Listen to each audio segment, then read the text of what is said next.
Shalom Bapak Ibu yang terkasih dalam Tuhan.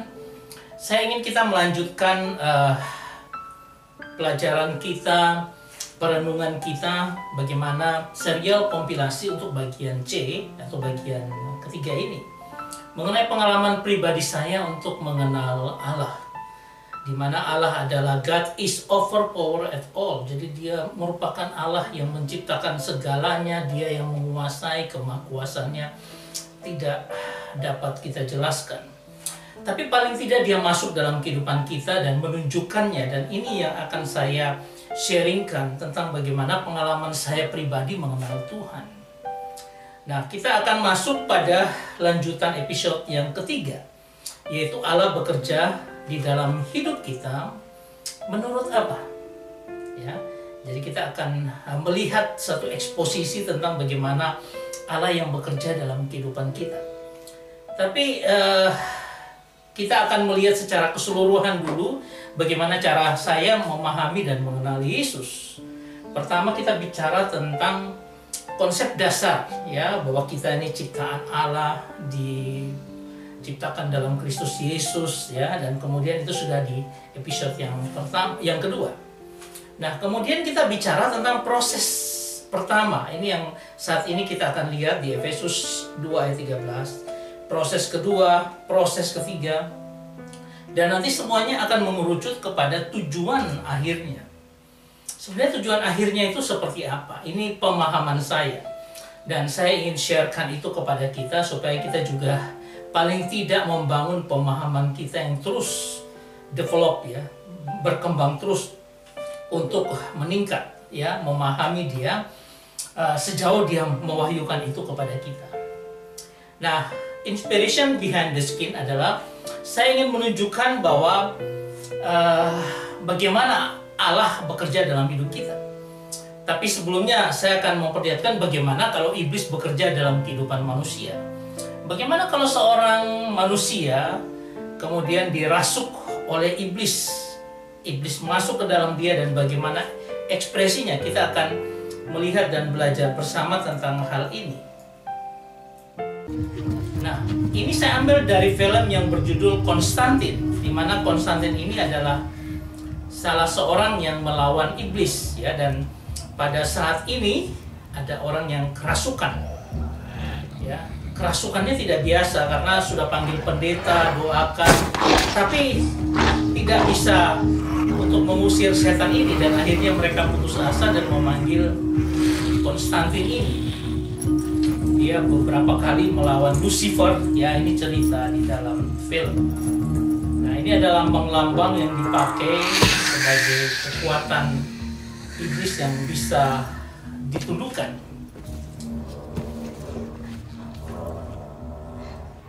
This is Constantine. John Constantine. Asshole.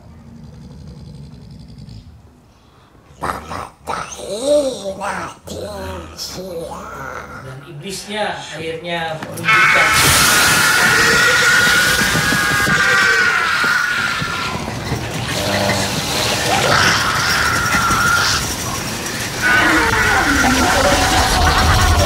seseorang, seluruh orang itu dikuasai, ya,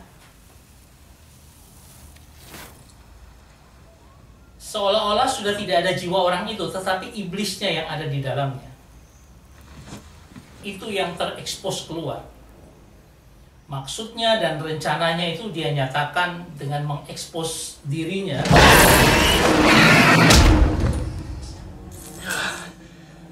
I need a mirror. Now, at Nah, least ini bagaimana cara Konstantin melawannya.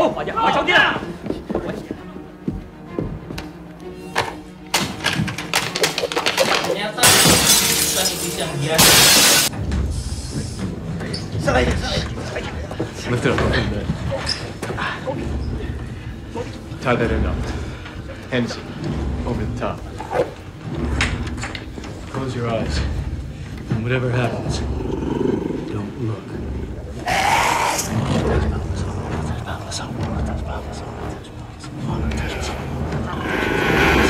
Sudah dilarang untuk melihat.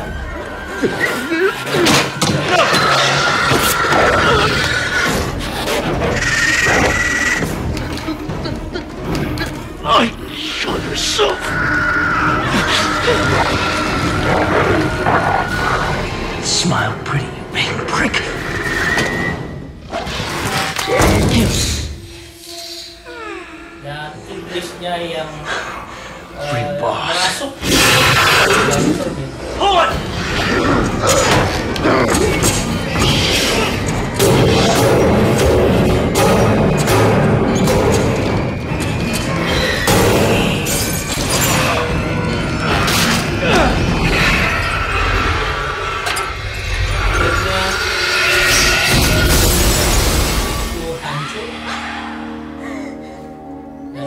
Dirasuk akhirnya sadar dan kembali sebagai manusia.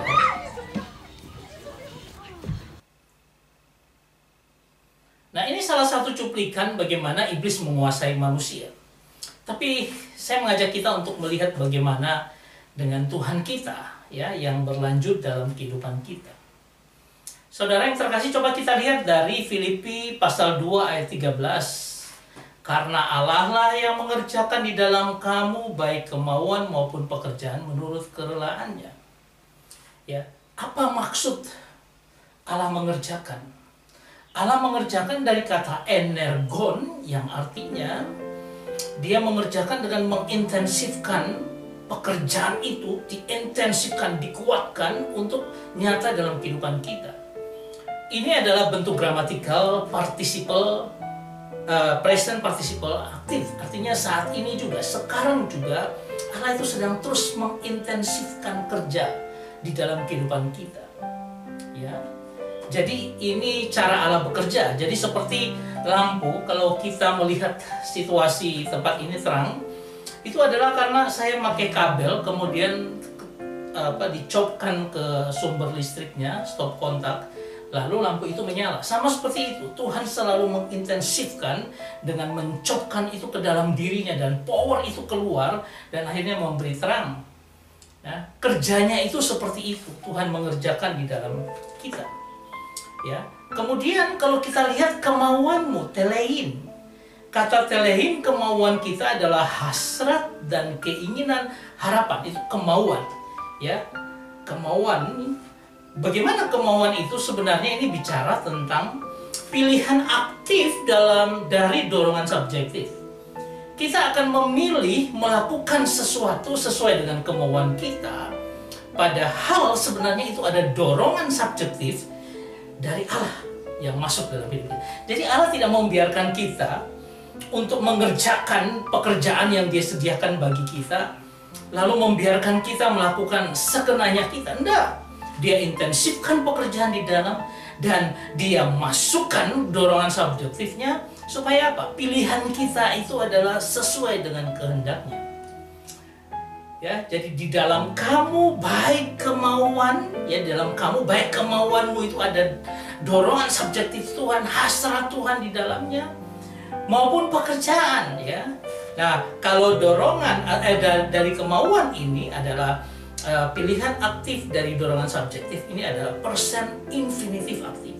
Artinya apa? Seluruh bacaan ini sebenarnya ingin mau menunjukkan bahwa kemauanmu, keinginanmu itu sebenarnya Tuhan yang punya tujuan untuk bekerja di dalamnya dan memberi dorongan subjektif. Sehingga pilihan aktif kita itu dipengaruhi oleh dorongan subjektif. Tuhan sedang bekerja dalam hidup kita. Dia sedang melakukan tujuannya dalam hidup kita. Nah, baik kemauan maupun pekerjaan. Energein lagi, tadi energon sekarang energin, yaitu tetap apa? Mengintensifkan kerja di dalam kita. Tapi bentuknya adalah person infinitive aktif. Artinya apa? Ini menjadi tujuan Tuhan.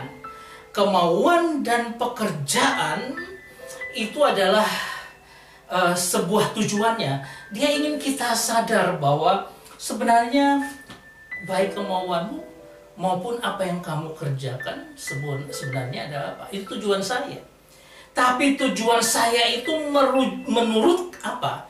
Dikatakan tentang menurut kerelaan. Saudara, eudokias ini artinya sangat dalam, bicara tentang hasrat, keinginan, kesenangan, kepuasan Allah dalam konteks kebaikan hatinya yang mengharuskan sesuatu dilakukan melalui pekerjaannya untuk melahirkan iman.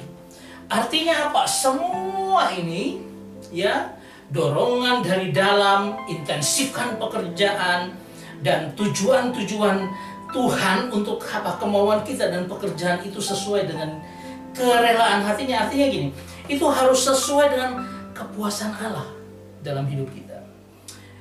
Dalam konteks kepuasannya dia memberi kebaikan bagi setiap anak Tuhan.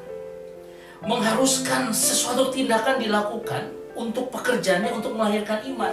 Jadi iman yang dilahirkan, terus-menerus iman itu progres, berkembang terus. Itu adalah apa? Itu adalah hasrat dan keinginan Tuhan untuk apa? Untuk membawa kita di dalam kebaikannya, supaya apa? Seluruh hidup kita dijaga Tuhan. Jadi jangan berkata bahwa oh itu karena keinginan saya. Memang pilihan aktif itu ada di kita. Tapi ingat bahwa ada dorongan subjektif yang terus-menerus Tuhan lahirkan dalam kehidupan kita. Suatu saat mungkin saya punya pengalaman begini. Ini ada ibadah ya yang harus dikerjakan. Saya pulang dari kantor, ada dua pilihan. Saya mau nonton film atau saya mau ikut ibadah. Ini filmnya bagus. Dan keinginan saya benar-benar ingin menonton film. Tetapi bagaimana ketika dalam perjalanan itu, saya ngambil keputusan belok ke kanan, bukan belok ke kiri ke film, tapi saya ke kanan untuk apa? Ke gereja. Itu adalah dorongan subjektif Tuhan. Tapi seolah-olah itu pilihan aktif kita. Tapi jangan kira bahwa eudokias ini artinya apa? Tuhan sedang melakukan hasrat keinginannya untuk menunjukkan apa? Kepuasannya dalam hal kebaikan hatinya untuk kita kerjakan dalam kehidupan kita. Artinya Allah menguasai segala sesuatu dan dia melakukan kehendaknya. Berbeda dengan orang yang dirasuk, seluruh keinginannya sudah tidak ada. Iblis, keinginan iblis. Tapi kalau Allah, dia bekerja secara luar biasa di dalam hati kita, melalui proses hidup kita. Untuk apa? Dorongan hasratnya tetap terpenuhi, memuaskan dirinya, tetapi itu kebaikan untuk kita. Saudara yang terkasih, seorang bernama John Calvin berkata seperti ini. Allah yang adalah penggerak utama yang menanamkan benih keinginan yang benar dan kemudian memberdayakan orang percaya. Ingat tadi intensifkan kerja itu, memberdayakan orang percaya untuk melaksanakannya. Jadi ada sesuatu yang Tuhan masukkan, intensifkan pekerjaan itu dalam kehidupan kita. Ya, ini selaras dengan doktrin dari Calvin ini kan ada tulip, ya, kerusakan total depravity yang dianutnya, di mana kejatuhan manusia dalam dosa tidak memiliki kemampuan intrinsik untuk memilih atau melakukan kebaikan spiritual tanpa anugerah ilahi. Oleh karena itu, semua inisiatif dan kemampuan untuk taat pada kehendak Allah sepenuhnya berasal dari Allah sebagai manifestasi kasih karunia-Nya yang berdaulat. Ayat ini juga mendukung pandangan tentang pemeliharaan orang kudus, perseverance of the saint. Ya, jadi ini sesuai dengan dua doktrin dari tulip itu. Yaitu apa? Di mana Allah memulai pekerjaan yang baik di dalam seorang dan akan menyelesaikan sampai akhir. Jadi Allah bekerja dalam hidup kita bukan seperti seperti orang kerasukan setan, tapi dia sedang mengaduk kita. Kalau kita mau melawan sedikit, dia akan pakai caranya untuk apa? Supaya membuat kita sesuai dengan kehendaknya. Bagi setiap anak-anak Tuhan, orang-orang pilihannya, tidak semua orang. Saudara yang terkasih, ini kata-kata John Calvin. Nah, ada seorang lagi yang kita lihat sebagai reformator ya. Dia berkata seperti ini.